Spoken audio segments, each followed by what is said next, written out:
Alors, docteur, on a appris que vous aviez été convoqué cet après-midi par votre hiérarchie et que vous aviez été convoqué en tant qu'homme libre qui a voulu dire la vérité.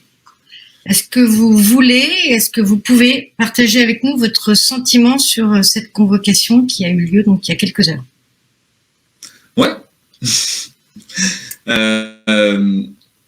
Ça arrive jamais en fait d'être convoqué par le directeur général et le président de la commission médicale d'établissement. Ça arrive jamais.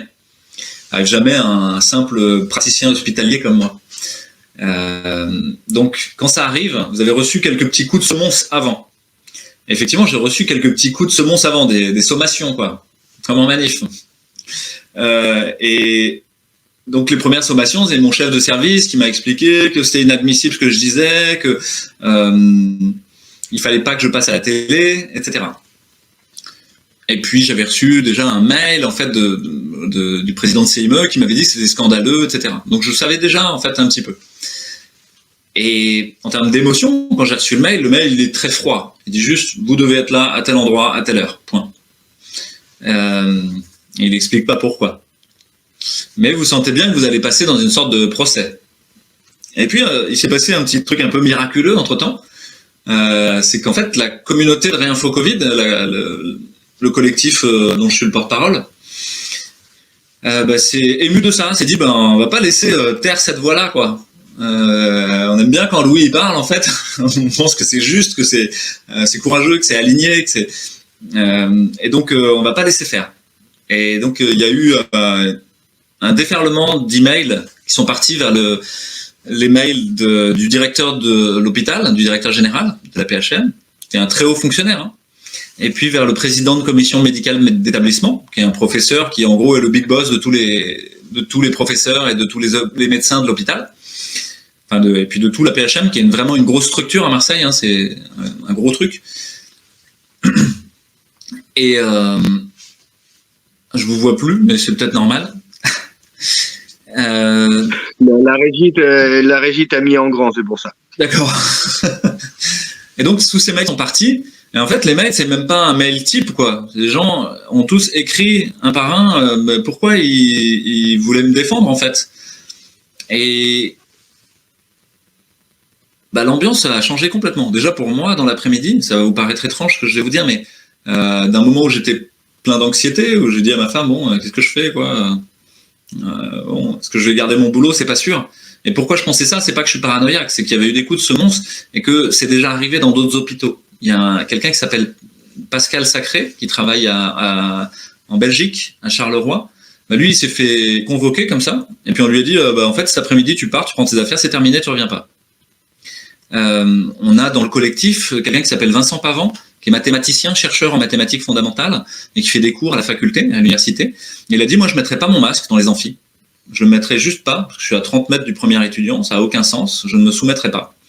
Lui, s'est fait mettre à pied, et ça veut dire qu'il peut plus bosser, et il a même pas de date de reprise, il n'y a même pas de réunion pour dire quand est-ce qu'il va reprendre. C'est une espèce de torture morale, quoi, de torture mentale pour les gens.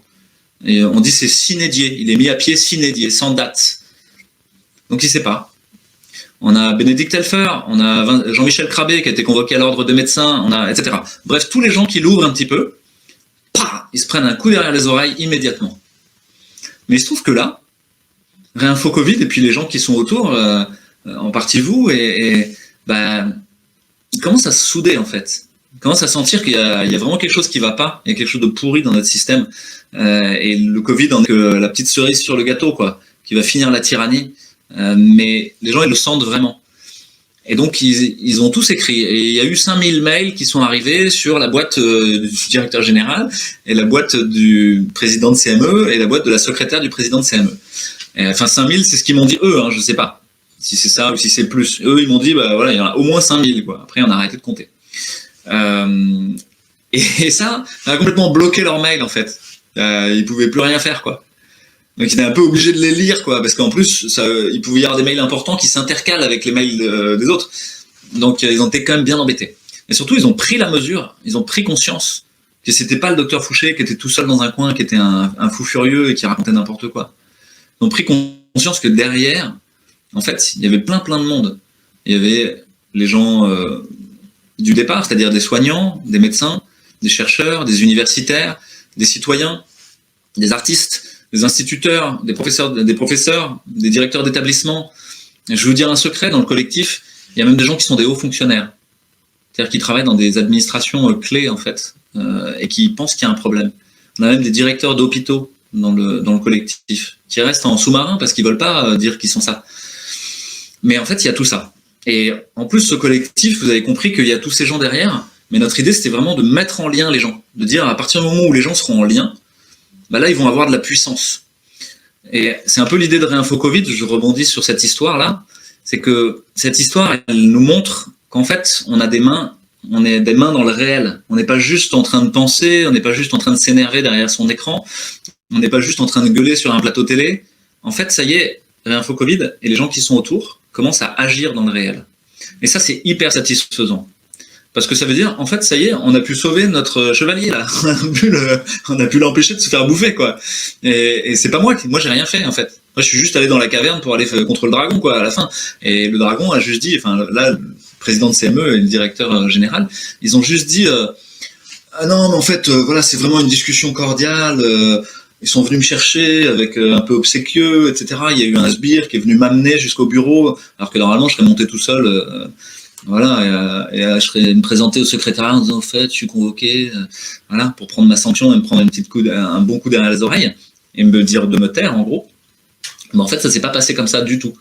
C'est-à-dire que là, il y avait, je sais pas, 50 ou 100 personnes devant, qui étaient vraiment hyper gentils et hyper touchants, et vraiment des gens qui avaient fait le déplacement, qui avaient pris du temps, etc. Et c'est pas que pour moi, c'est-à-dire qu'ils sentaient bien qu'il y avait autre chose derrière.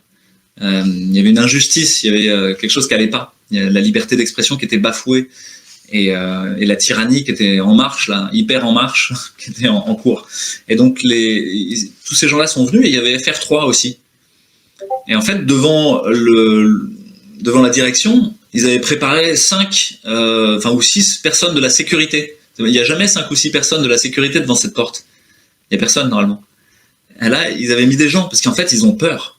Ils ont peur, simplement. Ils ont peur de la clameur qu'il y a derrière, de tout le bruit de tous ces gens. Est-ce que c'est pas ce qu'on appelle tout simplement le rapport de force? Exactement. On a mis en place un rapport de force, et ce rapport de force, ils sentent bien qu'ils ne peuvent pas le tenir, en fait. Et donc, quand je suis arrivé, finalement, ça s'est transformé en une discussion courtoise, avec des points de désaccord et des points d'accord, et puis l'idée que, ça y est, Réinfo Covid existe, officiellement. C'est un peu comme en diplomatie. Entre les États. Soit vous, à l'ONU, vous reconnaissez jamais un État, vous dites il n'existe même pas. Vous le censurez. Chaque fois qu'il dit un truc, paf, ça n'existe pas. Et vous le faites taire. Et puis en plus, vous allez lui envoyer l'armée dessus, etc. Mais à partir du moment où ça existe, vous avez reçu la personne et vous avez dit, ok, nous avons une discussion courtoise et vous existez. Ça y est, vous êtes inscrit dans le registre de l'ONU. Donc Réinfo Covid existe dans le registre de discussion avec l'hôpital public de l'AP-HM et existera avec toutes les autres, du coup. Ça, c'est très important, c'est un point clé, en fait. C'est le deuxième boss de fin de niveau, on va dire. Le premier boss de fin de niveau, c'était CNews. Le deuxième boss de fin de niveau, voilà, c'est de dire, nous existons à la PHM et on vient de créer une ambassade. Et à partir du moment où vous avez une ambassade, vous pouvez être dans la paix. Vous pouvez ne pas être d'accord, mais vous pouvez commencer à faire un peu d'activisme. Moi, je vais commencer à pouvoir envoyer au directeur de la PHM les témoignages des mamans qui envoient leurs enfants à l'école masqués, avec l'enfant qui a mal à la tête, qui n'arrive pas à se concentrer, qui revient le soir, qui est rincé. Et les mamans qui vont dire, mais moi, je sens que je lui fais du mal, quoi. Et c'est vrai que cette politique sanitaire, elle me force à faire du mal à mon enfant. Pourquoi? Je comprends pas pourquoi. Et ça, voilà, Réinfo Covid maintenant est légitime à l'envoyer au directeur de la PHM en disant, voilà pourquoi on fait ce qu'on fait. Parce que les dommages collatéraux de cette politique sanitaire sont beaucoup plus lourds que les bénéfices.